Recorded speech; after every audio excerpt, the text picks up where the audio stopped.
Assalamualaikum warahmatullahi wabarakatuh.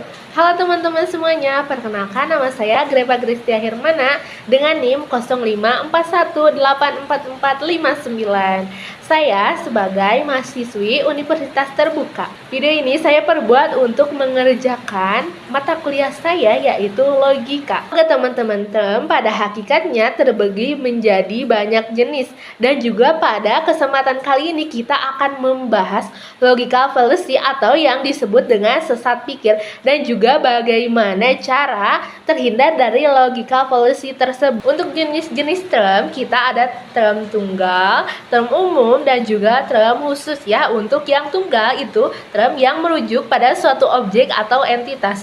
Contohnya adalah meja, itu merujuk pada satu meja, dan juga bisa juga buku, mobil ya. Kemudian ada term umum. Term umum itu adalah term yang merujuk pada sekelompok objek atau entitas, yaitu contohnya adalah hewan, merujuk pada berbagai jenis hewan. Dan juga ada kendaraan, itu kalau kendaraan ada mobil, motor ya, seperti itu. Dan juga ada benda, macam-macam benda itu jadi disatukan menjadi dengan kata benda ya.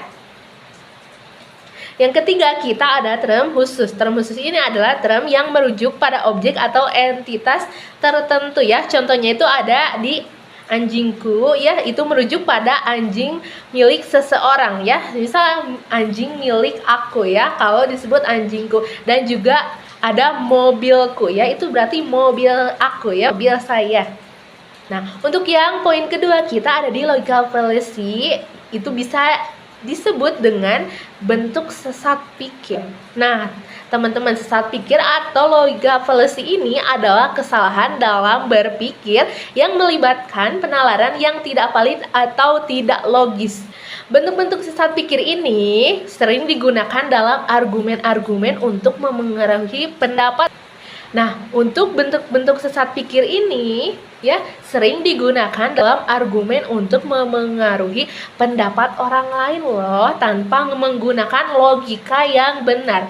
Nah, berikut ini ada beberapa contoh untuk bentuk sesat pikir yang umum. Untuk yang pertama itu ada di generalisasi yang tidak valid.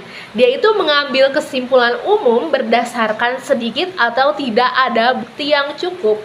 Contohnya itu ada di sebuah guru tidak adil, karena saya pernah memiliki satu guru yang tidak adil.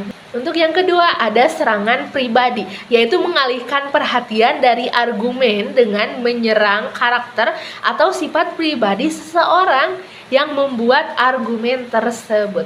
Contohnya itu ada di tentu saja dia berpendapat seperti itu, dia hanya seorang pemula. Nah, itu dari sudut pandang yang bicara demikian ya, yaitu menyudutkan orang lebih tepatnya. Untuk yang ketiga kita ada di pemalsuan kausalitas, yaitu dia mengasumsikan hubungan sebab akibat tanpa bukti. Nah, tanpa bukti yang cukup. Contohnya nih, setiap kali saya membawa payung, hujan selalu turun, jadi membawa payung menyebabkan hujan. Untuk yang keempat kita ada di pemindahan beban bukti, yaitu meminta pihak lain untuk membuktikan argumen mereka tanpa memberikan bukti yang cukup untuk argumen sendiri. Nah, contohnya, jika kamu tidak bisa membuktikan bahwa alien tidak ada, maka mereka tidak ada. Untuk yang kelima kita ada di pemilihan bukti yang selektif, yaitu memilih hanya bukti yang mendukung argumen sementara mengabaikan bukti yang bertentangan. Contohnya, semua orang yang merokok hidup sampai usia tua, jadi merokok itu tidak berbahaya, padahal sangat benar-benar berbahaya ya. Kita ke logika fallacy, yaitu bisa disebut dengan sesat pikir, yaitu sesat dalam berpikir atau berargumen ya teman-teman semua. Dan untuk cara menghindari logika fallacy tersebut ada beberapa langkah yang harus diambil ya. Untuk yang poin pertama itu kenali bentuk-bentuk sesat pikir ya. Untuk poin pertama, kenali bentuk-bentuk sesat pikir ya. Nah, teman teman-teman semuanya harus mengetahui dan memahami berbagai bentuk sesat pikir yang akan membantu teman-teman semuanya mengenali dan menghindari sesat pikir atau berargumen ya. Nah, untuk yang poin kedua itu teman-teman bisa dengan periksa argumen secara kritis ya. Selalu mengevaluasi argumen dengan kritis dan juga objektif ya. Tinjau bukti-bukti yang ada ya, logika yang digunakan, dan apakah argumen tersebut mengandung sesat pikir atau tidak ya. Untuk yang poin ketiga kita ada di cari bukti yang kuat. Pastikan argumen teman-teman semuanya didukung oleh bukti yang kuat dan juga relevan. Hindari pemilihan bukti yang selektif dan pastikan bukti tersebut dapat diandalkan ya teman-teman semuanya. Untuk poin yang keempat itu dijaga emosi.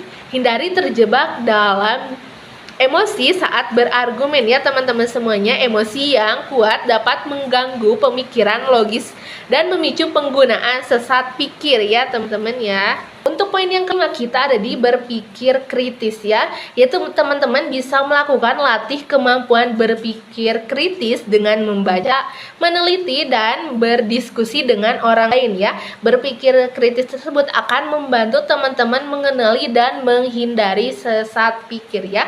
Nah, teman-teman semuanya, dengan mengenali bentuk-bentuk sesat pikir dan mengikuti langkah-langkah yang saya sebutkan tersebut, teman-teman dapat meningkatkan kemampuan berpikir logis dan menghindari jatuh ke dalam kesalahan berpikir yang tidak valid ya. Nah, saya pamit undur diri teman-teman semuanya, Bapak Ibu dosen ya yang telah menonton video saya ya. Semoga bermanfaat.